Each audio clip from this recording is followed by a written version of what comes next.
Welcome to A Lawyer's Guide to the Galaxy, a podcast about geek culture by lawyers, with your hosts, Ben Siders and Kirk Damman. Today's episode is brought to you by Loki Strange and Crimson, attorneys at law. Sometimes you need more than a lawyer. You need a touch of magic. And welcome back, everybody, to A Lawyer's Guide to the Galaxy. I am your host, Ben Siders, and with me here, as always, is the other guy, Kirk Damman. That's Kirk again, as the captain of the Enterprise. We're up to episode 25, Kirk, quarter-century mark. Oh my goodness, what are we gonna do? I don't know. Deserve an anniversary? Do we need to exchange gifts? Yes, we do. We need to get like a cake or something in here. All we have is water. So today, well, first of all, I finally saw Deadpool 2. Those of you who are new listeners, welcome, and we're happy to have you. For those of you who are new, and I think we've got a bunch of new people, Kirk, we looked at our analytics for last month, and they were through the roof. Yeah, it seems like a bunch of people decided you want to start listening last month, so we don't know if that had something to do with May, and maybe it was a May Day call for help. Yeah. But whatever it is, it definitely seems like a bunch of you guys are doing it. You're going back through, it looks like people are going back through the catalog, listening to everything. This was our best month since our first month, when we had 6 episodes on launch day, and we're only doing 2 a month now, and we did almost as well as far as listenership. So, yeah, and definitely, if any of you guys out there are regular listeners and told all your friends to listen, we obviously appreciate that as well, as we always put at the end of every episode. Yeah, thank you. The word of mouth is how people find us the best. Well, so I saw Deadpool 2 finally, and those of you who've been listening for a while will know that Kirk saw it before me and gave his review. Like the first time I think I've ever seen a movie before Ben. Yeah, that doesn't usually happen. My wife and I are really into movies, so we try and get out to them as quickly as we can. But she's a big Ryan Reynolds fan, so I knew we'd see that one sooner rather than later, and we did. And I pretty much second everything you said, Kirk. I thought it was a little too plotty in spots, like the first third. Kind of was not incoherent. It just didn't quite all fit together for me. But once they got past setting up what the plot was going to be and really got it going, it was everything you want in a Deadpool. I think they needed to introduce X-Force, and once they sort of introduced X-Force and got going down that, even though, the X-Force didn't last very long. Yeah, I was going to say, I think I know now the scene you're talking about where you're like, they're not going to do that, or they are going to do that. Like, It's so over the top and ridiculous. I think that, this is a bit of a spoiler, but I truly think the parachuting scene and the X-Force parachuting scene is probably the best scene in the movie, just because it's so completely over the top. It really is. And it ends completely, logically simply, with just Domino being, is there a problem? Yeah. Well, once you see what they're doing with all these characters, so I don't know, do you want to get into spoilers at this point? Oh, we can wait. We can wait and see if we have we'll wait. Basically, once you see where they're going with the characters in that scene, each subsequent action that happens, they accelerate the absurdity, and the graphicness of what's going on. So if you haven't seen it, go see it. You'll know what we're talking about. We'll hold off on discussing it in any more detail for a little longer. So those of you who haven't seen it have a chance to see it. Yep. And then I've seen Solo. Kirk hasn't yet. Yeah, unfortunately, I was on a family vacation when Solo came out. How dare so I you? wasn't able to actually go. Yeah, we'd taken our kids and everybody, and we'd gone down to Florida. So we really couldn't go see it because they were much too intrigued by the beach and the pool. So to go see a movie. How dare they go outside when you can stay inside and watch Star Wars? I'm raising poor geek children. They want to actually go play outside. It's very bad. Well, I'll give some thoughts towards the end here if we remember to do it. But we'll save going through our predictions for a later episode. So we've been in copyright land lately, and then we were trying to break away from that and get more towards other forms of IP. We did trademarks last episode, and what did we do before that one? We were copyright before then. Really, with that trademark episode, I think we sort of did this different format. I think we're going to stick with that same format today. But patents this time. There's patents this time, but we really kind of jumped on it and said, let's talk about trademarks more as a legal topic than necessarily, applying sort of jumping with IP. And explore a practical example of how trademark rights play out in the real world. And in some sense, what we did is we geeked out about the law instead of geeking out about a geeky topic. That's what we're here for. It's what we do. It's what we do every day. And so there are times where, we enjoy doing that kind of stuff as well. And that's one of the things I think we may even do a future of this show as well. We may also start geeking out about other topics. Just things that are of interest to people that are, not necessarily something that's particularly, science fiction or fantasy or anything along those lines, but are topics that people geek out about, and then we can apply law to. We need to do a whole episode just on beer at some point. I'm sure there will be an episode on beer. For those of you who don't know, Ben and I are both enormous beer geeks. We, both drink way too much craft enormous beer. Describes the scale of our geekdom, not necessarily of our figures. Yeah, exactly. Okay, so we're going to talk about patents today, and patents, I'd say, Kirk, patents, I think, are probably the least understood of the major forms of IP. Would you agree? I think in many respects, yes. I think the problem you bump into is people probably understand the law of copyright the worst, but the reason being is because they think they understand the law of copyright law, and they just don't. They run into it the most, so I think you have more opportunity to experience it firsthand, but the problem is you draw conclusions about what the law must be based on what you see people getting away with. Yeah. But that's not necessarily what the law is. It's just a lot of unenforced infringement. That's the way I'd put it. Is I think the biggest problem with copyright is that people are familiar with copyright. They just have a sort of misunderstanding of exactly what copyright is, because copyright is very complex and it tends to get simplified. It tends to get overly simplified. I think when you talk about patents, the vast majority of people know there's a patent system. They probably heard of a patent, and it probably ends there. You know, they have some idea that it maybe connects to inventions and better mousetraps. Yeah. And they know there's some sort of exclusiveness to it, that if you patent something, that nobody else can do it, and you can make them pay you. And I think a lot of that comes from just how patents are described in popular culture and popular media. Like there was that Duck Dynasty show about some hunters that invented a new duck call, I guess it was. Duck call. Yeah, and made a fortune off of it, and people just assume if you have a patent, like people know they're expensive. Yeah. They know they're hard to get. Both those things are true, but they mistakenly assume that once you have one, you are now rich. That's not true. It's definitely not true. There's also one of the things that I think you bump into is that actually, quite frankly, mass media gets patents wrong a lot. Even more so because they like to use patents, I think, in media presentations. There's a lot of movies about patenting. It's a movies plot about invention. device, yeah. And some of them, I think are pretty accurate. I mean, if you guys want to sort of have a good idea of, I think, what like patent lawsuits look like and kind of a little bit of how patents get used, Flash of Genius, the movie about the guy who invented the intermittent windshield wiper, is a great example of like some real things that kind of like the way it happens. My favorite with that movie actually is the courtroom scene, because the courtroom's totally unimpressive. Which if you So it looks like a real courtroom. It looks like a real courtroom, and that's the thing. Is like people are used to these courtrooms being essentially the Supreme Court building of the United States, and the reality of it is the vast majority of them look nothing like that. Well, I think most people's exposure, unless you've actually been to a real court for some reason, your typical exposure to a courtroom is usually like a municipal traffic law type court where you have to show up and pay for a ticket or something like that.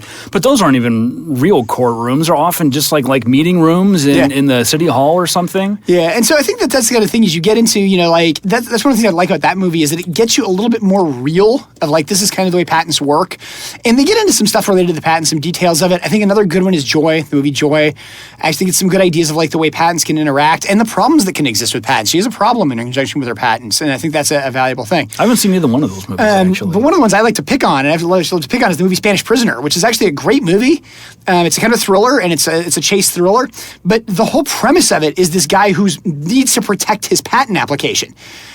The whole premise of it is completely out to lunch. You don't actually have to do anything that he thinks he needs to do in order to get the protection, because he's already filed for the patent application, and his concern is somebody's going to steal a patent application, and the answer is you can't. Well, that's one of those common misconceptions I think people have about the law. I was talking to somebody back when I was in law school, and she was talking about how she, it was either her or her son had a lease to an apartment somewhere, and they were in a dispute with the landlord, and she said, "But I think I got him because I have the only copy of the lease, and I shredded it. So now it's gone." And I'm like, well, you've destroyed evidence, but the contract is not the physical piece of paper. It's the exchange of agreements, right? And you unless you're going to get up in court and perjure yourself and say no, I never signed it, then the lease is still legally enforceable. It may be hard to figure out what the terms but exactly, are. the terms of it are and stuff like that. But yeah, I think you get a lot of that, quite frankly, in legal stuff. And I guess part of it is it's the Hollywood portrayal of law is I think some of the same way the Hollywood portrayal of medicine is, which is they take the interesting 1% and make it 99% of the plot. Yeah, how many legal shows have you seen? Like, I used to watch Boston Legal a lot. Yeah. And in every episode, the same thing happens. James Spader's character finds a new client while he's at court that morning and has a trial scheduled by 3 p.m. Yeah. The one that I sort of remember, I don't remember what the name of it was. It was only like 3 episodes. It was called The Associates or something like that. Mm-hmm. And it was about these associates in a New York law firm. And the thing I still thought was the most hilarious part of it is the two associates shared a corner office in a New York law firm. They did it because they wanted a lovely New York backdrop in the background. That was filming on location. You better film it. Yeah, you better film the location. But of course, the idea that like two associates would share a corner office in a large New York law firm is pretty much ludicrous, unless that was the only office they had available. But it's one of those things where it's just kind of, I think you see a lot of that kind of stuff where so much of stuff gets played around with. Let's correct some misconceptions about patents. Yeah, so I think we can go ahead and we can talk a little bit about a few misconceptions about patents. I think there's a few things to keep in mind. First off, we've talked about intellectual property, and particularly in the copyright and trademark realm. We've talked a lot about how a lot of these sort of attach automatically. You get a copyright when something's fixed in form. You get a trademark as soon as you use it in commerce. Patents are not like that. They're the only one that's really kind of not like that. Yeah, the patents are the one sort of form of IP that not only require an affirmative step to get, but actually required what's called a prosecution or examination process. You don't have a patent right until the government, you basically go through an entire process and the government agrees you get one. Mm-hmm. And the reality of it is only about 50% of the applications survive that process. So this is very different from copyrights, as you said, where once I write something down, if it's copyright eligible under the law, then I've got a copyright to it as of that moment. Patents aren't like that. Once I write it down, even if it is patentable under the law, you have to push it through this prosecutorial process with the government and get them to agree. Yeah, and that's, I think, the big thing with it is that you can very readily have something which is patentable and not patented, which is universally agreed to be patentable. I mean, you could... And part of it's because sometimes they're purposely not. Some of it's because they're just, there's resource dichotomies that say you can't get there. Mm-hmm. But that's an important difference, is that the distinction between patentable and patented is a very large gap, whereas the gap between copyrightable and copyrighted is an extremely small gap. It's basically coextensive. It's basically coextensive, not quite, because, you have to prove that it's copyrighted to get the copyright. Enforceable copyright, as opposed to, in the abstract, there's a copyright, but you can't, you lost the papers, you can't prove what it was. Exactly. And so stuff like that, like what's the copyright in your favorite contract here? Yeah. That's where the poor man's copyright comes from. Mail it to yourself, and now you have a date showing when it was fixed in a tangible medium of expression. But there's no poor man's patent. Yeah, though there are a lot of assertions about poor man's patent, and the idea that, again, you can mail pages to yourself to get a poor man's patent. The big thing to keep in mind, and what I tell people a lot of times in patenting, is 90% of what you usually hear about patenting is probably wrong, actually. Especially if you're talking about something which is mass media or which is portrayed in entertainment or anything along those lines. Or you read on Facebook. Yeah. A lot of it's just also because, it doesn't work well in media and entertainment. One of those I remember picking on is there was a TV show for a while that actually had somebody who was a patent attorney, and they sat in an office, and behind them they had all the litigation law books. A patent prosecutor never uses litigation law books, so why on earth would you have them in your office? It's those kind of things where you just get into this. It's done because lawyers always have racks of books behind them when they're depicted in media, because it looks good and it's expected. The same as bartenders are always shown cleaning a glass. I mean, isn't that like Ebert's required introduction? It's an empty bar, nobody's there, nobody's been poured a drink, yet we're still cleaning glassware. Yeah, exactly. And it's usually because the bar just opened because it's like the middle of the afternoon. Yeah. But yeah, it's those type of things I think you get into it. A few other things to keep in mind about patenting. The patent concept and the idea of protecting inventions is actually an extremely old concept. I think a lot of people look at it and say patents are relatively new.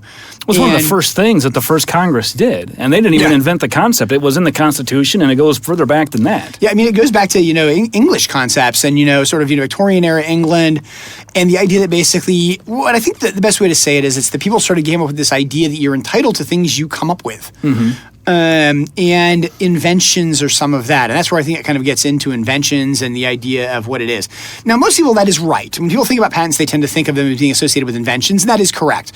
Patents are associated with inventions. It's just a lot of times what people think of as an invention and what is an invention are actually somewhat different as well. I think people have, strangely enough, sort of antiquated ideas of what is and is not patentable, or even a policy level, what should or should not be patentable.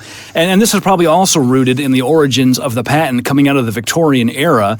What passed for technology at the time. Obviously, we didn't have software. Yeah. And the concept you didn't have genetic engineering. Yeah, or that kind of stuff just wasn't really known. The practice of medicine was in its infancy. We had leeches and stuff like that. But we had those for George Washington. Let's hear. Yeah. So what constituted technological advancement in Victorian England? You're mostly talking about really early industrial revolution type things, machinery, equipment, things you can make. Muskets. it's things like that. There's a big connection to the idea of it being things. I think that's one of the things with it. And the reality of it is that patents are not connected to things. They're connected to inventions. And you can come up with inventions which are not things. For example, if you can turn lead into gold, that is an invention. It's a method. It's a process. It's a method, and that's patentable as a method. Yeah, and those are sort of, I think, a few of the things to keep in mind in conjunction with patents is that patents are directed to inventions, but inventions oftentimes are broader than people think of as being inventions. A lot of times when people are actually thinking about what is an invention, what they're actually thinking about is the product that came out of the invention. So sort of a good example of it is that a lot of people think of the greatest invention is the light bulb. In many respects, the light bulb was not invented, and it's not what's claimed in Thomas Edison's patent. We knew that we could make electric light before then. We just didn't know how to make it stable. And so what Thomas Edison needed to figure out is what was the specific filaments and the combination, and how did you specifically make it work? And it turned out it was the particular filament in a vacuum, and the idea of how you create the vacuum and things like that. That was a lot of what really was the product on the far end. It became the product in the far end, but the invention was basically figuring out what was the filament and how to make it last long enough. And I think people misconceive that the inventive process is you sit down with all the known laws of physics and all this prior research and you look at it and say, well, what logically makes sense based on all of this? but to a large extent, if that's what you do and you come up with the obvious conclusion, the way the patent office works, if it's obvious based on what is known, then it's not a patentable It's actually not an invention, yeah, and that's which is weird because then we're rewarding people. I mean, on a level, don't we reward people who just luck into things that weren't expected to work? Yes, I mean, and I think the thing that's really great about the patenting system is it's the number of inventions that effectively are happy accidents. I mean, it's the old joke: how was nitroglycerin discovered? By accident, and you really have that kind of thing. I mean, a lot of the greatest inventions we think of in history effectively are accidents. Now, a lot of times what it really is, and the way I oftentimes refer to it, is really what invention is problem solving. Yeah. And it's creative problem solving. So what you have is you have somebody who looks at the world and says, there is a problem.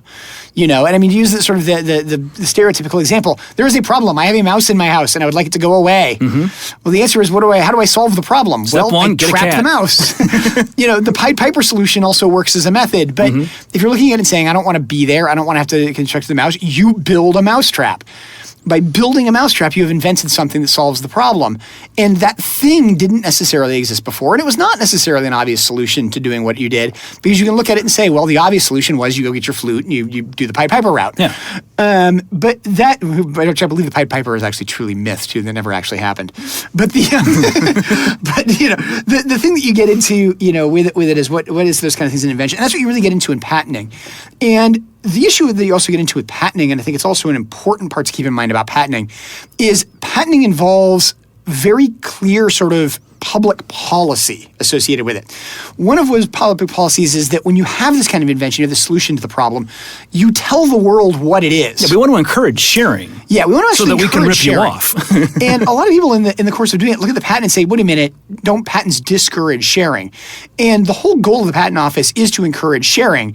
And in exchange for sharing, what they say is you can have limited protection to products that are related to certain aspects of that invention. And that's, in patent lingo, the part of a patent that has legal meaning is the claims, which is these just horrific legalese sentences at the end of a patent.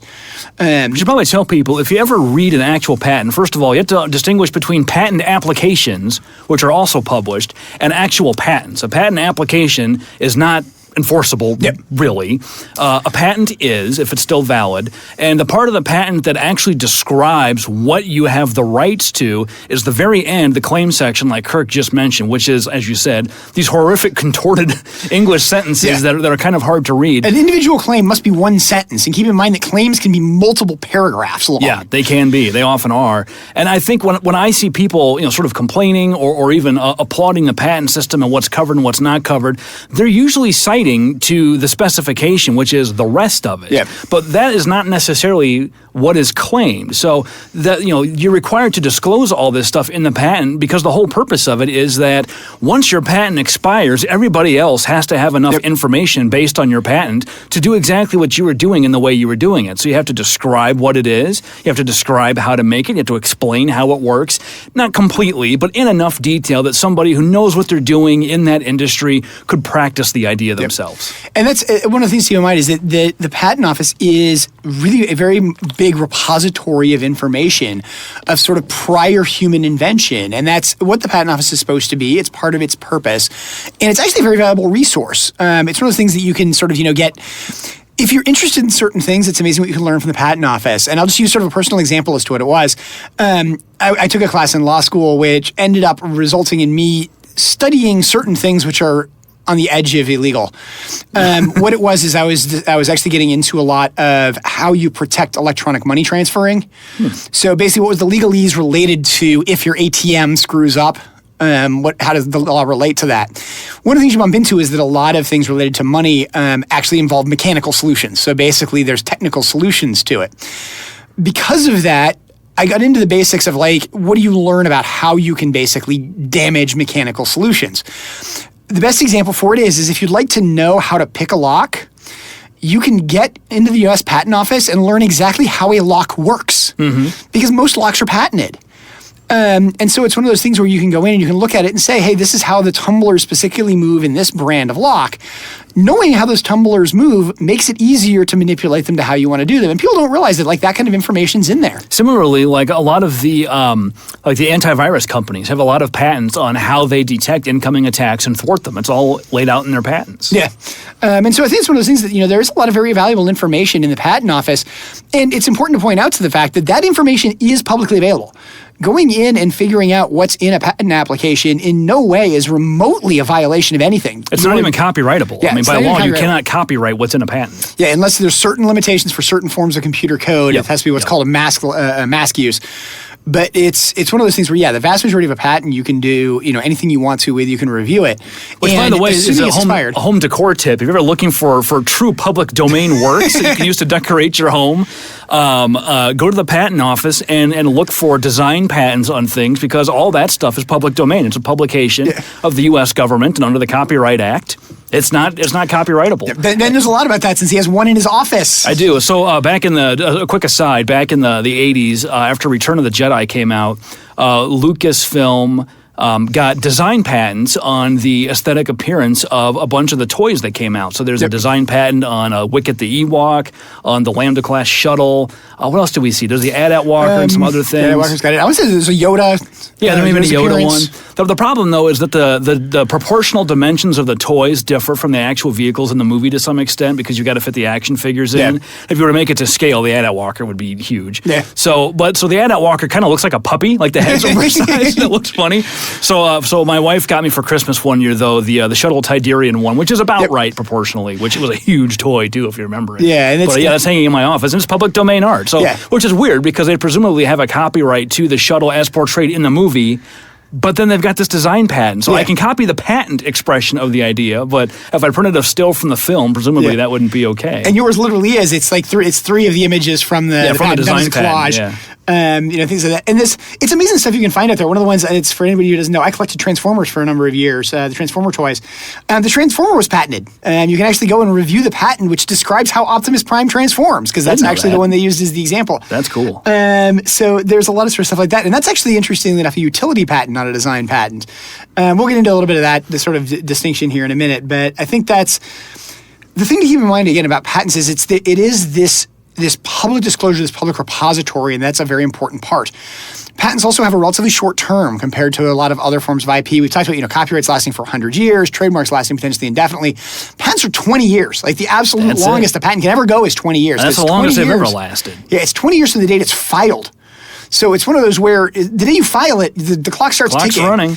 It can get extended a little bit for essentially delay by the patent office that costs you term. So basically, if the patent office looks at it and says, in the way the law is written, if you should have gotten a patent quicker, but for the fact that the patent office screwed something up, they'll give you some extension for that time. So the best example is if the examiner rejects your patent, you go on and you win on appeal that says that the examiner was wrong, you're entitled to the time it took you to go through the appeal because the examiner was wrong. So the examiner shouldn't have ever required you to go through that process. You shouldn't have wasted that term with a patent that's not pending. It gets to be really problematic, and we don't do any pharmaceutical work really, but when you get into pharmaceuticals, you have a whole series of trials you have to go through before you can get the product to market, and And, if you file your patent early enough, which you pretty much have to, then, there's a risk that you could blow through, 10 years of your term just trying to get a product to market. And then if you find out during that process that it's got, negative side effects or the FDA won't approve it, then you've got a patent on nothing, basically. Yeah. You put all this money and flushed it down the toilet because you can't do anything with it. Yeah, and again, I talked about 50% of patent applications survive the process.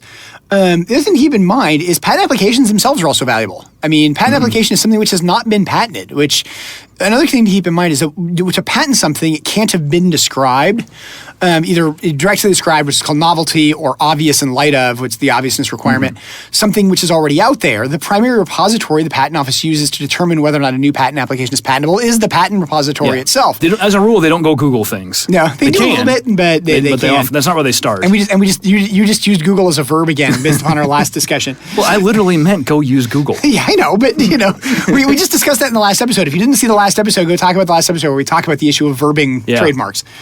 But the thing that you have with the sort of Patent Office, and I think the thing is being as a repository of information, it's a very valuable repository of information, and in some sense, it allows you to follow the sort of, the great quote of, if I've seen further, it's because I've stood upon the shoulders of giants. The Patent Office gives you the ability to go and look and see what's out there. You can really see what does people come up with, what are out there for patents, and that's a very important part of the patent process. Yes, you get a 20-year monopoly on what you claim in a patent application. Now, what you describe, what you claim, and believe me when I say we could spend the next 10 hours discussing the difference between what you describe and what you claim. I have done CLEs on those kind of presentations. They are multiple hour CLEs, stuff like that. CLE is continuing legal education, by the way, for those of you who don't know. But it's one of those where you really have that need to tell the world about, here is this repository of information, to the effect, and it's something to keep in mind, like you talk about sort of interesting patent stories, and I don't think I've mentioned this one on the show before. I know Ben and I have talked about it a lot, but one of my favorite stories, and actually for you guys who don't know it, I'm a bit of a World War II buff.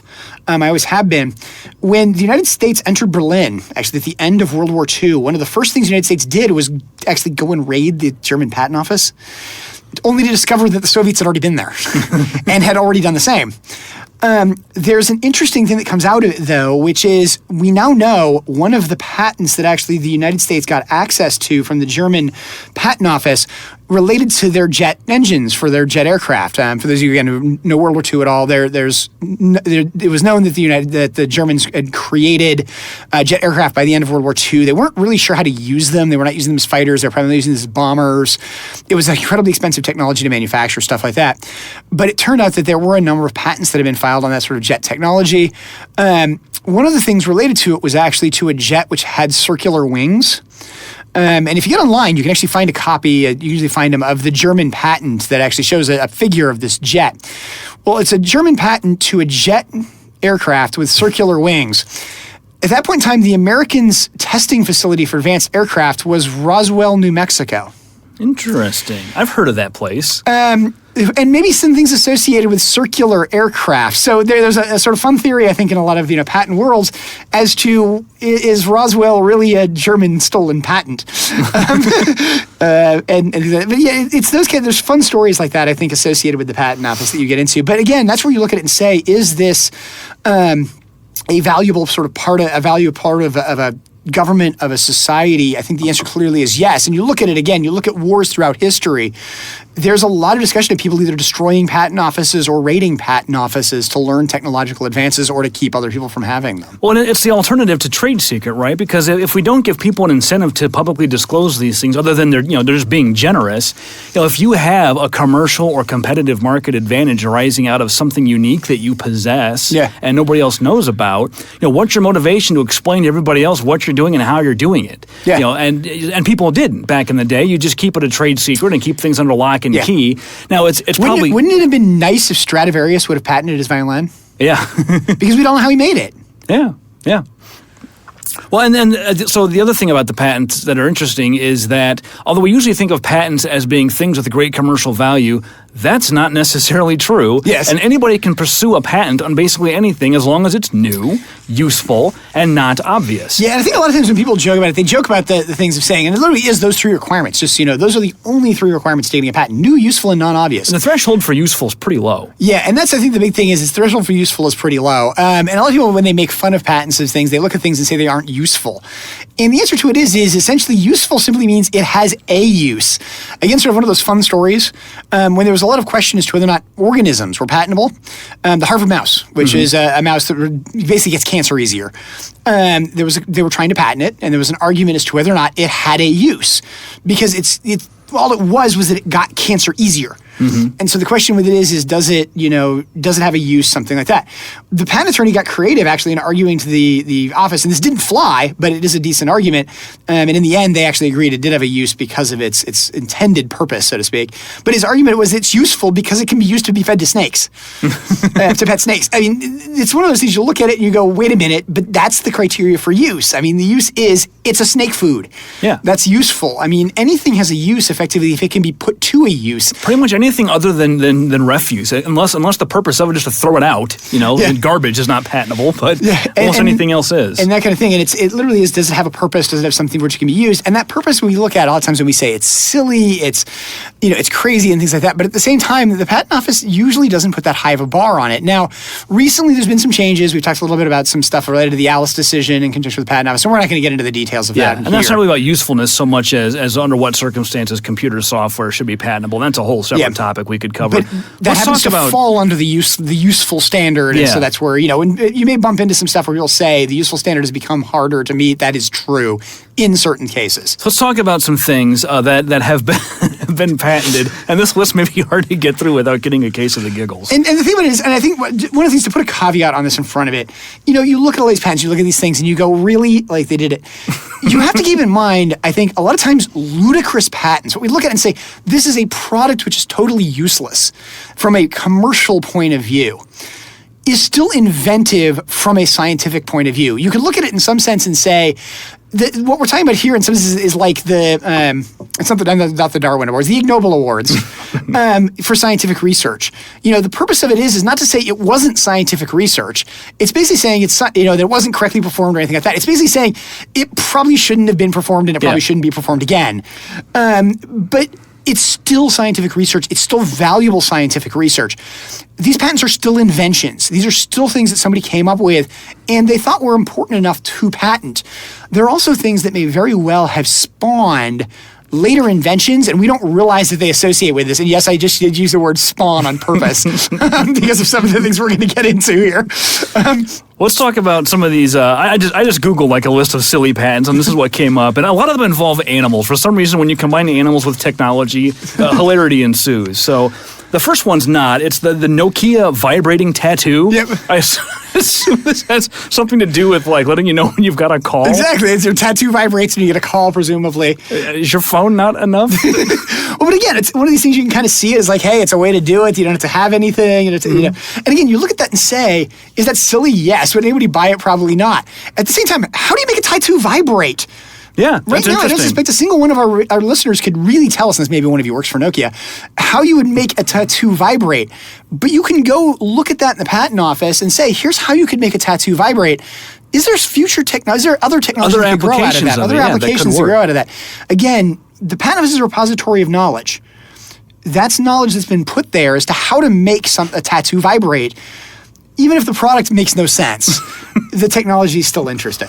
Well, yeah, and a lot of these you can just based on the nature of them, and you'll find out shortly, you can tell people who thought these up, were the future Ron Popeils, they're like, this is going to be big. All you have to do is look at his pet rock, right? If you can sell pet rock, I can sell our next one, the high five machine. I just gotta think, who likes high-fiving so much that they need a machine that, like, sitting at your computer and, like, you get a good kill in a game and hit the button, the high-five machine high-fives. I can't even think of why you'd want this. The next one has slightly more use, and it's a bit of a relic of its time, the portable nuclear bomb shield. Yep. Have you ever seen the drawings for this? I haven't seen it comes with a shovel so you can dig a ditch. I'm trying to understand on what circumstance you need the shield, have it with you, but also have time to use it before you're incinerated. Yeah, exactly. And that's I think a lot of times when you also come into these, a lot of times these things when they come to them, The practicality of them is that while they may solve the problem, it may not legitimately solve it. One of the ones I remember, which that's the thing. They don't have to actually work, right? Well, they work, but they don't necessarily have to work for sort of what we think is their purpose. Right? Yeah, they don't have to work well. So one of the ones I remember was actually literally a pair of wings that you strapped to your arms, and it was for escaping a fire from the second story of a building. And this is back when buildings weren't very tall, so you would have done a lot of it. But the inventor was actually very particular in pointing out that the wings did not allow you to fly, even though you flapped them just like bird wings. The point was to slow your descent enough so you didn't die jumping 2 stories. And it's one of those things, like, you look at it and you go, is that you? Yeah, there is some use to that. We look at it and say, wait a minute, you're patenting bird wings? Like, really? That's they can't allow you to fly. But the argument for it, the purpose behind it was this, no, it's to slow your descent enough that you don't kill yourself trying to escape a dangerous situation. That's interesting. Again, you kind of get into it. Was that really a good solution for probably how to solve it? Probably not. There's probably better ways to solve that. But well, how about the next one, which is probably particularly useful right now? A method patent for how you can use a comb over to conceal baldness. This is one of those. This one might be being infringed, right? Yeah, it might be being infringed. This is also one of those where I think you get into method patents and people talking about methods. A lot of people would look at this and go, wait a minute, how could that possibly be patentable? Now, part of it was when was it filed for? And then specifically, this is something where we look at it and say, but everybody does comb-overs. But this is a particular way to do a comb-over. That's the key to this, is that the claims in this are going to be particular to a particular methodology for doing something, which are going to go to it. One of the ones I always remembered, again, is sort of, silly patents being talked about. There was actually a method for making toast that a guy filed for, and he didn't file for it. Well, he didn't file for it as being something to be silly or anything like that. It allowed you to make toast extremely quickly. That was the goal of it. So it used extremely high temperatures without burning the bread. And it was one of those that had gone through and was basically going to be patented until somebody realized his temperature range that he'd disclosed covered making toast on a campfire. Oh, yeah. And it's one of those things where you kind of look at it and you say, yeah, it's obvious to make toast and to do it at that range by doing it on a campfire. What he really had was a machine that basically simulated that, but he was pursuing it as a methodology. Yeah. And that's where you get into a lot of times these method patents and the idea you can patent a method.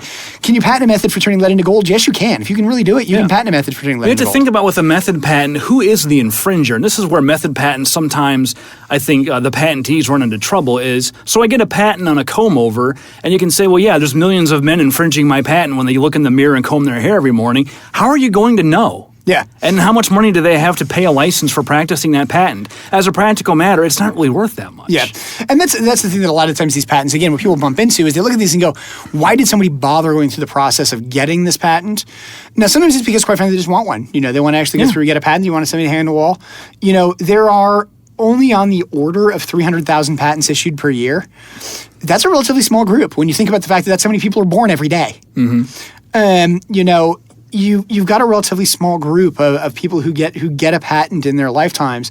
A lot of people just want to be able to say they've got one. They did invent something that they are a patented inventor. Probably there's nothing wrong with that. Even if what you invented has no commercial use, you did still invent something. And the Patent Office does validate that. They do come back and say, yes, this is legitimately an invention. I want to read the next one because I'm not sure how this works. A snake walking leash. Yeah. What? The animal is itself a tube. What do you attach the leash to? But again, then you talk about the idea of what is the invention. Obviously, you have to attach a leash to a walking tube or moving tube. That's a hard problem to solve. Yeah, this is an extremely hard problem to solve. And again, I doubt any of our listeners, unless we might have the inventor of this on here, could actually tell us immediately how you would solve that problem.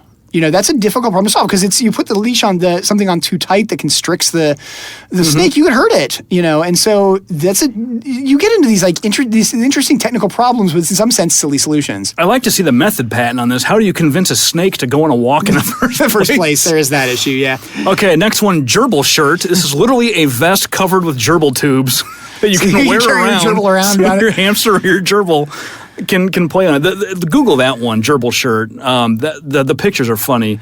So our next one, dog chastity belt. That's kind of self-explanatory, and the silliness is also equally self-explanatory. I mean, Bob Barker, maybe. I mean, you're talking about the proliferation of stray animals, and there's a way. And you don't want to carry out neutering. Neutering is invasive and expensive and dangerous. So, okay, bird diaper. Yeah, and presumably you have a bird that you don't want to keep in a cage, so you don't want to put the newspaper all over your house. Body bike. This is one where there's a back wheelbase, a little platform surrounding a wheel, and you kneel on it. Then you lean over and put your hands on an axle that's got a front wheel between it. And then I guess it's motorized or something. I'm not really 100% sure. Yeah, I didn't see it. But then your body is the frame of the bicycle, and you just steer with your hands, which kind of looks like the cover of a Lady Gaga album. There we go. Okay. Okay, this we one. truly digressed. We have now compared a patent to a cover of a Lady Gaga album. Okay. This one, I'm not even sure how it works. A motorized ice cream cone. Just let that sink in. I don't even know what to say about that one. This one, also, toilet snorkel.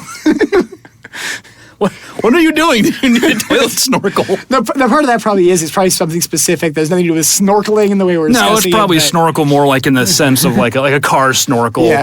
Toilets have to have a way for the air to get out. Yes, they that's do. in the air trap. So, but just the words itself are funny enough. The one we're going to spend the most time talking about today, though, is the patent for godly powers. Yes. Now, and keep in mind when we're saying with patent for godly powers, that it literally says it's a patent for godly powers. Yeah, or more accurately, a patent application for a patent on true, godly yes. powers. So every once in a while, we have the privilege of running into somebody with a special combination of having a very strange axe to grind and just enough money or energy to grind it, and not enough discretion or judgment to know that they probably shouldn't. Yep. And godly powers is one of those cases, I think. And what makes it interesting is that in these cases, lawsuits often get filed, and in this case, a patent application is filed, and you see the government sort of forced to deal with the absurd and to force somebody who doesn't quite understand what they're doing and push them through the Byzantine halls of the patent office, and it's very arcane regulations. That's a very important thing to keep in mind here, is that the process of getting a patent, as much as it's something any person can do, is actually very particular. It is in many respects very archaic. It's a very Byzantine legal process you have to go through. And that legal process, if you know how to navigate it, you just do it. It has its own language, it has its own way of doing things. And for those of us who are patent attorneys and navigate it every day, you're just used to it. It's the same way as, you were to go through any sort of, particularly, specific form of job or activity or something, which has been around for a lot of years. There are things that you just have to know how to do. And we oftentimes comment of, one of those things where you get sort of uncomfortable is when you have to navigate those types of things you aren't used to. Why are you uncomfortable in a foreign country is because you don't necessarily understand the customs and what you're supposed to do. And you're worried you're going to offend somebody without even realizing you've offended them. Or break a law you don't even realize exists. And those kind of things, are out there. The Patent Office is a place where you really have a lot of this type of procedure. And that procedure is put in place because 99% of the time, it simplifies everything. It's for the orderly administration of the Patent Act, basically. The problem with it is there's the 1% of the time when it doesn't, but you can't change the rules. The government's not allowed, the Patent Office isn't allowed to come in and say, look, we know what this is. This isn't somebody who really understands what the rules are. We know the mistake they're making. In many respects, the Patent Office can't tell them, here's how to fix the mistake, if they're not going to tell everybody else how to fix the mistake. Yeah, and they try not to, in the patenting process, go easy on self-represented inventors. Yeah. And they do. There is actually some representation that they give them the benefit. They give a self-representing inventor much more the benefit of doubt than they give an attorney. Yeah, and judges do the same thing. Well, so the Godly Powers case involved a person named Chris Roller, Roller, from Minneapolis. And I should say at the outset, everything we know about this comes from the actual documents on file at the Patent Office, which are all a matter of public record, and the very little information I could find by Googling the background of this. So, Mr. Roller, if you're listening, and if any of this is wrong, please feel free to correct us. We're just going on what we could find. And honestly, the answer is not much. Mr. Roller's from Minneapolis, and I saw one blogger saying that he might be a former nuclear engineer for the Navy, maybe, but nobody's really quite sure. I couldn't find much on him and his background. But we do know that he filed a patent application in 2005 seeking the exclusive right to use godly powers on planet Earth. And this presents our first real problem with Mr. Roller's application, which is that the United States Patent and Trademark Office has limited territorial reach. Yes, it doesn't cover the entire Earth. It covers the United States and some territories and things underneath it. So, a U.S. patent, I believe, is valid in Puerto Rico, for example. Yeah, so as a threshold matter, he's asking for something the government has no authority to grant, which is the exclusive right to use, doesn't have to be godly powers, anything on the entire planet. Yep. You know, as much as we may sometimes feel to the contrary, America does not control the entire planet. Yep. The other thing about it is, and I think the thing with it is, he's saying exclusive right to use godly powers. Remember, I also mentioned that, patents are related to this distinction of the claims of what is it that you've come up with. Mm-hmm. The statement godly powers is not necessarily sufficiently descriptive to really say what it is. Does he mean the ability to generate lightning? Does he mean the ability to generate, tornadoes? Does he mean the ability to grant miracles? What exactly do we mean by godly powers? And what god are we referring to? I mean, if we talk about, pantheons of gods like Greek gods, each god had his own godly powers. Mm-hmm. Arguably, if we talk about sort of, individual deities, then you can get into the point that they may have multiple powers. And these are sort of the threshold issues the Patent Office has to deal with when they get this application. The first thing they have to do is classify it. So all of the technology at the Patent Office is organized into this hierarchy of topical, categorical classifications where, telecommunications go here and mechanical devices go here. Where do you put godly power? And just as a sort of amusing point, the reason why that's all classified that way is because it used to be when the Patent Office used to search its own records, you had to go and search underneath those particular classifications. That was how you knew where to look. So these classifications have existed effectively since the beginning of the United States Patent and Trademark Office. They add them or they subclassify them and stuff like that. So it's one of those where everything has to be classified as this because it's necessary for the Patent Office to be able to locate things. Mm-hmm. So it's like looking at it and saying, how do I give a Dewey Decimal Code to something which isn't a book but I've been told has to be in the library? That's kind of what you have here. And they had to come up with doing it. So they eventually did come up with a classification to put it. And I believe they do have one classification which is effectively miscellaneous just to deal with it. Which is probably where this had to go. And Mr. Roller represented himself, it appears, and sent a lot of correspondence to the Patent Office, not most of which did not comply with the rules and regulations for when things come in.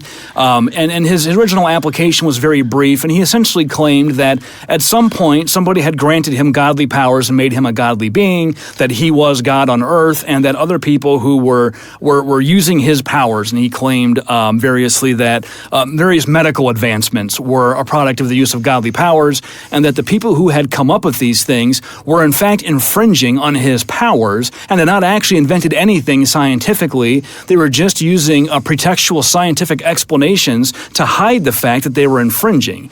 And but the examples he gave of what constitutes the use of his godly powers, he could have selected anything, right? You could have said people are trying to cure cancer and diabetes and cause lighter than air craft to fly.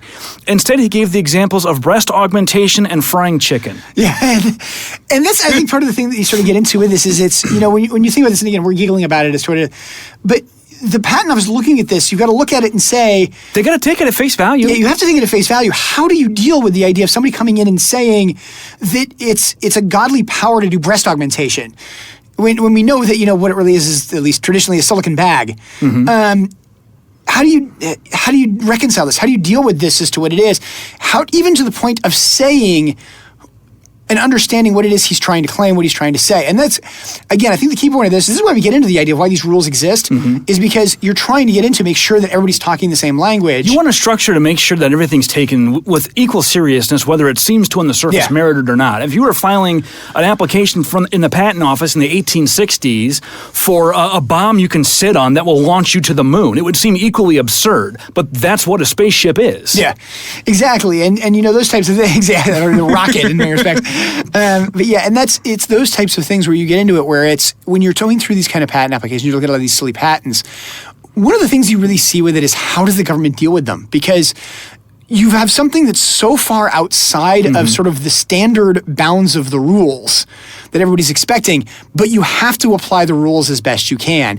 And that's what you see in these cases, is and what we think are the funniest things you bump into with these patents is the Patent Office applying these rules to things. Or trying to. Even these patents we talked about earlier, the high-five machine, the gerbil shirt, things like that, these are things the Patent Office applied the rules to, and these were found patentable. Well, Godly Powers was not, and Mr. Roller had an interview with the examiner that was assigned to look at his case, and that examiner supervisor for obvious reasons. And like everything else that happens at the Patent Office, it's all a matter of public records. If you know where to find it at the PTO's website, you can, and the PTO will prepare a summary of the interview. And the interview basically says that Mr. Roller was strongly encouraged by the examiner to seek counsel to represent his interests, which I thought was a very humane and... There actually is a paragraph at the Patent Office you're supposed to use if you believe that the person representing themselves doesn't really understand the patent rules. Yeah. There's a specific paragraph they're supposed to put in the response to the application encouraging them to get counsel. Like, there's no age limit, right? You can be 8 years old and invent something. You can, an inventor has no age limit. You can be a minor. You do have to be human. That is one requirement in conjunction with it, but... that's a whole separate podcast on what happens with aliens or Neanderthals. Exactly. And Mr. Roller, he supplemented his case over time and added more detail. And you guys can Google it and read about it. It's an interesting case. He also sued David Blaine and David Copperfield over the misuse of his powers. He also took up arms against a church, I think, and claimed that it may have even been the Catholic Church. He claimed the Holy Eucharist and the transformation into the body of Christ was an usurpation, he said, of his godly powers. So it's all very silly. It's all very funny to read about it. But it should be noted, it seems clear to me that either Mr. Roller is a fantastic prankster, or he suffered from some sort of mental illness. And I don't want us to come across as insensitive to that. I've got 2 autistic kids, so I understand those kind of things. We're more amused here by the PTO having to deal with this. And I thought, and if you look over the papers, you'll see they handled Mr. Roller with a lot of humanity and a lot of dignity. Yeah. And I think that's important not only because it's just important to respect that you got somebody who firmly believes something and is trying to protect his rights and clearly feels like he's been wronged, right? And you don't want to just be dismissive out of hand. And you don't want to look at it and just do the de minimis. They wrote up formal responses to all of his office actions. Yeah. And they did their best to understand what he was saying and how he was trying to say it, and just point out to him why, under the Patent Act, you have to take everything he says at face value. You have to assume when you examine this that he really is a godly being with godly powers. The problem is godly powers aren't patentable under the Patent Act. And if it is because he's a godly being, they're inherent. He didn't invent them. Yeah. And I think there is a reason for this and I think it's an important thing to point out to the Patent Office. The Patent Office does a very good job of this. And they had to try to find prior art, too. Yeah, of trying to deal with, these kind of things coming in. And it's good that they do, and I say it in particular because I've had people come to my, into my office that have filed their own patent applications and have gotten multiple rejections. And a lot of times what it is because they just simply don't understand claim formats. So they've written a claim which could never be granted. As a patent attorney, I can take one look at it and know immediately it would never be granted. Simply because its form is so off, it could never be granted as to whatever it is. That's what happened here, too. If you look at the claims, Roller, wrote his claims, and he did in later versions try to correct them, and actually did a pretty good job of getting it to match the format better. But it's obvious he's not familiar with the process, and that's got nothing to do really with his unconventional subject matter. Yeah. The process is hard and opaque, and we see people who are perfectly within their faculties who still can't quite figure out how to write claims correctly. And I've had plenty of people who've come to me, and again, they've had applications, they filed their own applications on their own, or they've used other attorneys, whatever it is. But in the end, what the issue with it is that they're not doing a good job of drafting these claims, these legal requirements.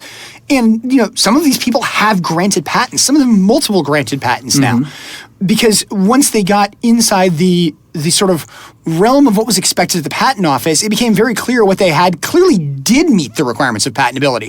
It was just one of those things where the way they'd happened to write it when it first came in, it wasn't that clear to the Patent Office because of the way they do the examination, because of the way they do these processes. And that's an important thing. And I think that's why when we look at it, and again, poking fun at some of these sort of silly things in conjunction with it, it's very good that the Patent Office treats all these things equally.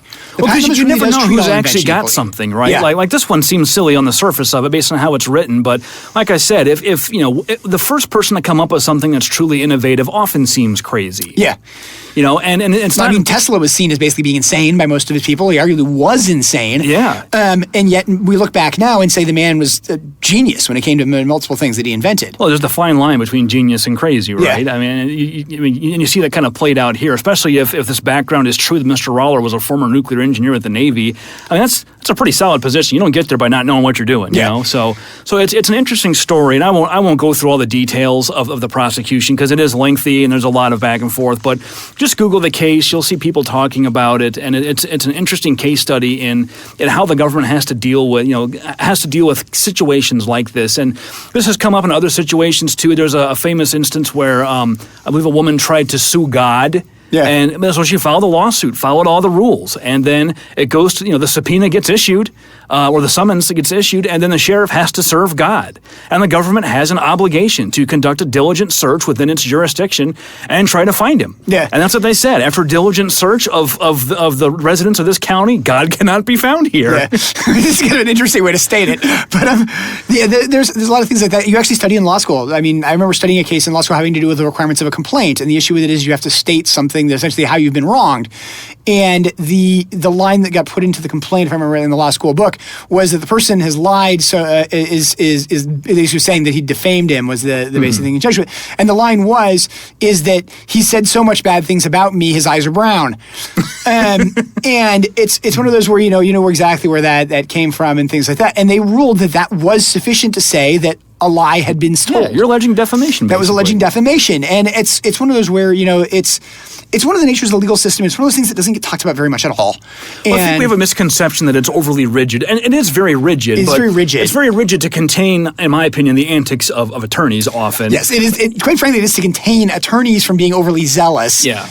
Because that's our job. I mean, it's in the ethical rules to zealously advocate for our clients, and I think, and it's the nature of the adversarial process. We, in a lot of countries that don't work like ours as far as legal systems go, the judge has a more active role in mediating disputes, whereas here the judge is more like a referee, and the attorneys and their clients are both advocating for opposite sides, both have this zealous advocacy obligation, and the idea is these two sets of people, both working hard to prove their cases, will between the two of them adduce enough evidence of the truth that a jury can make a decision and a judge can apply the law. In other countries, the judge has a more investigatory type role, and the attorneys are more just representing people to navigate the system as opposed to engaging in advocacy. Yeah, we have a very advocacy-based system in conjunction with attorneys, and even the patent office, it's an advocacy-based system. You're supposed to advocate for your client, things like that. And again, I think that's a lot of those rules are to contain the advocacy within reasonable bounds. When you have somebody who's representing themselves and that consideration doesn't apply, the courts do tend to take a little bit of a step back, go a little easier, and help them understand what they need to do. Because not everybody can afford a lawyer,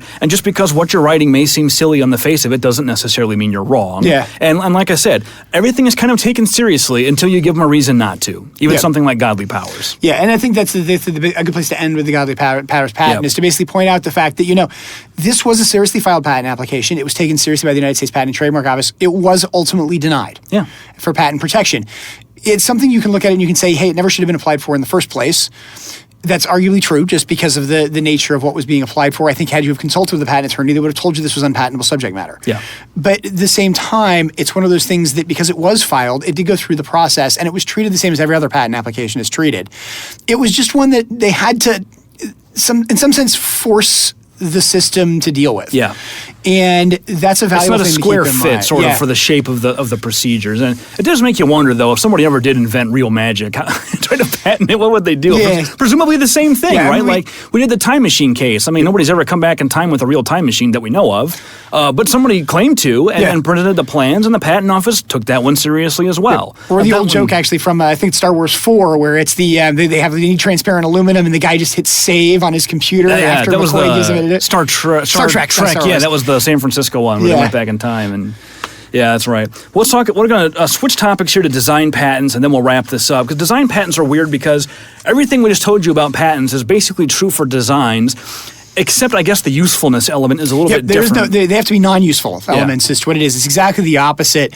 And design patents are directed to what they call elements of industrial design. And for those of you who don't know what industrial design is, it's best to think of as product design, like what does a product look like? Mm-hmm. And that's really what design patents are directed to. Interestingly enough, I comment regularly that design patents are sort of the weakest and strongest patents out there. They're weird. Because they're the strongest. If the person needs the design, they need the design. And the infringement of a design patent, if proven, can be very, very powerful. They're the weakest because they're the narrowest. But that's also what makes them the strongest, is if they're infringed, they're infringed. Like, there's just no getting around it. Whereas with utilities, you can argue, like, well, what we're doing is slightly different, and you can kind of quibble over whether the words apply and what they mean. But for a design case, you're not describing what the rights are narratively or in prose. You literally just have pictures. Yeah. And if your thing is the thing that's in the picture, then that's it. Yeah, and usually about it is there's actually some requirements in certain courts that you actually turn the pictures into words. And, these pictures are complicated. I mean, how do you describe a car in words? I mean, that's, just tell me what the shape of a Corvette is in Word. Everybody knows exactly what the shape of a Corvette is. Yeah. But how do you describe it in words? It's going to take you pages, to lay this thing out. And then the question is how do you go with this? The cool thing I think about design patents, so we're talking about sort of the thing of silly and fun patents, and we mentioned it in conjunction with the one on your wall and stuff like that. Design patents, because they're directed to the appearance of things, design patent drawings are really cool. They are cool. And they're done in a very formalistic, very rigid style because that's what's required Front for the patent side, office. back side. Yep, I should take pictures of my shuttle one and put it out there. Although you guys can probably just Google it, but it looks neat. We'll try and tweet one out after the episode today. Yep. What's interesting is the interplay between the designs, which cover how things look, and copyright, which you can also get copyrights to how things look. And we kind of alluded to this earlier with the shuttle. Lucas presumably has copyrights to all the things, to the toys themselves as sculptures or as three-dimensional works of art. But then you have an expression of the same idea in a design patent application and the patent itself, which is by law not copyrightable. So what are the rights here?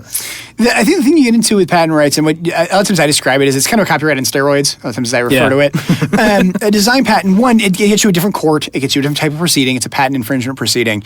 But the right is to something which is effectively not confused, with the design and what the appearance with it is. What you discover when you get into design patent litigation and anything related to design patents is what the scope of a design patent is really unclear. Mm-hmm. You will find cases where you look at two things and say these things are different and they're found to be the same, and you look at two things and go these things are the same and they're found to be different. And they used to use, I think it's gone away now, but they used to use what's called the ordinary observer test. Yeah, that's still what it is. It's still ordinary observer test, and they the thing you bump into with ordinary observer test is it's literally like if you look at the picture and you look at the product, do you think they're the same? Which sounds like what? Likelihood of confusion? It sounds like a little bit of confusion. Wait a minute, that's trademark. We just get it. And so you get into this kind of things. Where exactly do these things fall? What I think the real intriguing part about design patents are, and the real value of design patents is, the value of design patents is to recognize that you can invent something which is effectively pretty without it being useful, but that the pretty actually is the reason why it's useful. Yeah. And that's, I think, the cool thing about it is you look at copyright, in many respects, copyright is saying, I'm going to copyright something which is pretty. Patents are going to say, I'm going to copyright something which is useful. Design patents are effectively saying, I'm going to copyright something which is useful because it's pretty. And it gets that sort of middle ground as to whatever it is. And they don't last as long. 17 years from date of filing as opposed to 20 years. They actually just changed that. It used to be 14 years from date of issue. They just now changed it to 17 years from date of filing. Yep.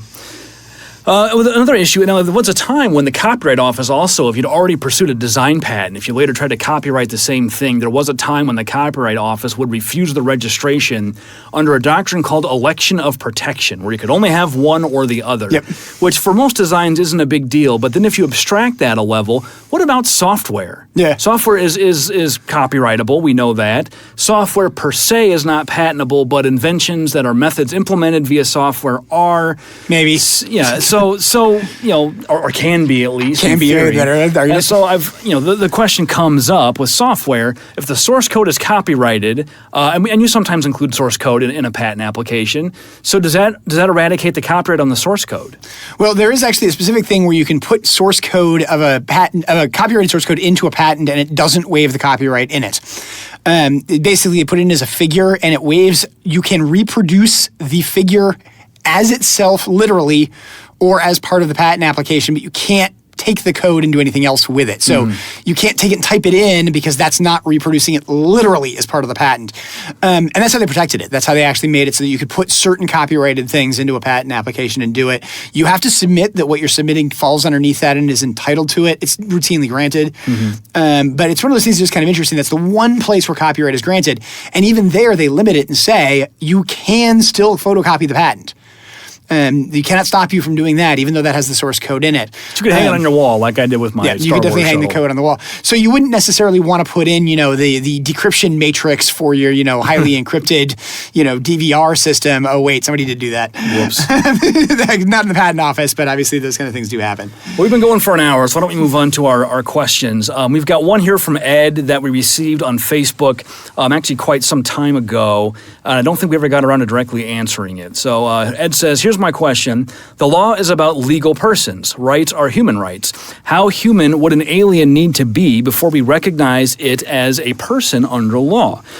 This kind of goes back to our animal question. He says there's a lot of animals whose cognition is close to humans in one way or another, simians, corvids, and octopods, but they don't have legal rights. What about Neanderthals and Homo florin? That's the Hobbit one. I can't pronounce that. But it's the Hobbit genus they found. Yep. Ed goes on here to talk more about this, but the question is, if we discovered another hominid species that was capable of human cognition, and would the law recognize them as persons like anything else? I think unfortunately the answer is we'd have to figure it out. Yeah, I think the answer is probably yes. And I think but it's going to be a matter of how whether that form of life can reasonably convince us through some sort of communication that it has what we consider a soul, that it has some sort of consciousness and self-awareness. And there's some argument that elephants perhaps do based on some of the morning rituals they do. But I think it would boil down to whether what it is can communicate to us in a way that we understand and I think we bump into the idea that basically if it came down to it, the court would have to address, and this is why it's a relevant question for what we talked about here, they'd have to look at what the law says and basically apply it to what is this, which basically is, if an elephant drafted a complaint, they would have to treat the complaint as being legit. Mm-hmm. The issue with it is that I don't think an elephant could draft a complaint. Yeah. And so I think that's the kind of thing you get into with it, was so much of the answer to this question is we don't know how they'd treat it because they haven't had to. Yeah. If a Neanderthal person walked in to the courtroom and said, I'm entitled to these legal rights, they would have to decide if they are. And when we look at it and say there's things that are like Homo sapiens that have sort of things like that, we also have to recognize that for a while, at least the United States courts, there were Homo sapiens that were not recognized as having human rights. Yeah. So, it can change as well, as to what you have with it. But I think that's the thing, is you'd end up with a court having to really look at it and say, what is the answer to this question? It's a question we have to do. And under the law purview, it's the question of first impression. Yeah. Well, under the same token, an elephant can't draft a complaint, neither can an infant. Yeah. But so we have procedures in place to allow those who are incapacitated to have others advance their rights for them, which kind of came up on our episode about the monkey selfie, right? The monkey can't advocate for itself. And that's one of the arguments that the animal rights people make, is just because they don't have the cognitive ability to advocate for themselves doesn't mean they don't have rights that should be recognized. And in the situation of an alien life or a different hominid species, it's a really interesting question, and I think it would really boil down to, as a threshold matter, can this form of life communicate to us in a way that conveys sapience? If not, is there some other evidence that they should be afforded personhood status? For lack of a better term, it's the Turing test. Yeah, it kind of is. We'd end up with something that effectively is a Turing test.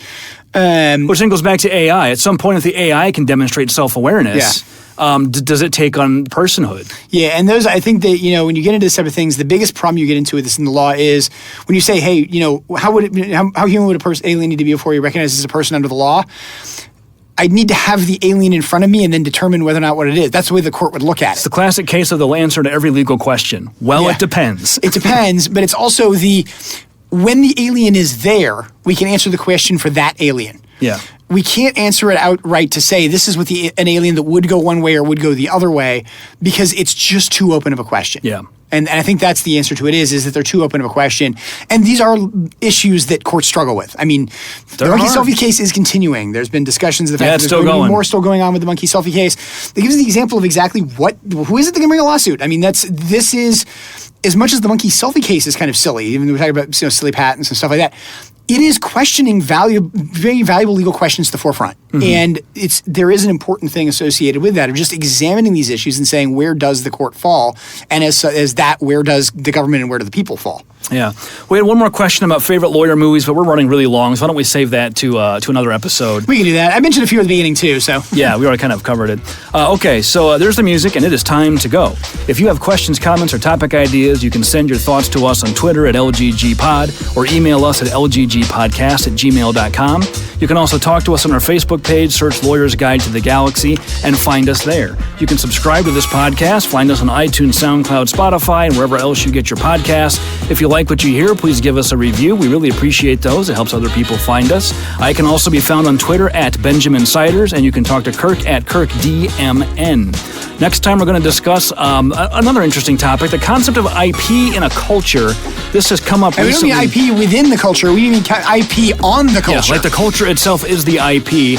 And this kind of came up. I play Civilization 6, and there's been some recent discussion on the web boards about the way that the Cree Nation was depicted as a civilization in that game, and the extent to which these cultures should have IP rights and how they're represented. So we're going to talk about that sort of on an academic level. We don't want to get into side taking on a policy point, but just how IP concepts apply or don't apply is the more likely case to the concept of a culture.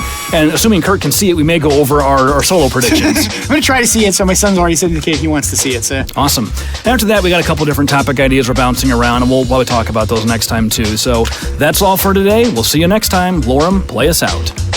The views expressed by the participants of this program are their own and do not represent the views of, nor are they endorsed by Lewis Rice LLC, its officers, directors, employees, agents, representatives, shareholders, and subsidiaries. None of the content should be considered legal advice. As always, consult a lawyer. This podcast was produced and recorded at Cool Fire Studios in St. Louis, Missouri.